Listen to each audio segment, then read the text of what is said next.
A heads up here for a situation that is mighty suspect, if you ask me. I've been questioning all these moves from Jump Street in concerns to this whole alleged outbreak across the globe, where things are just not adding up left and right. In this instance, they are sending out test kits in the UK that are tainted. Well, actually, they're saying they stopped them, but they were on their way. And it raises the question, how many other places had tainted test kits that were never tested, that were sent out, and then they were using these on people?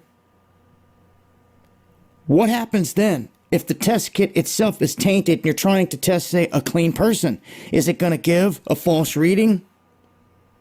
Is it going to give them the virus?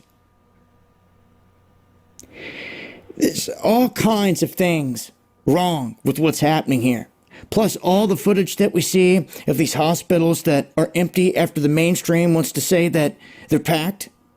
Things not adding up left and right. This is why it pays to have people on the ground, and I appreciate all of you guys out there that get your own footage and images and send it in my way.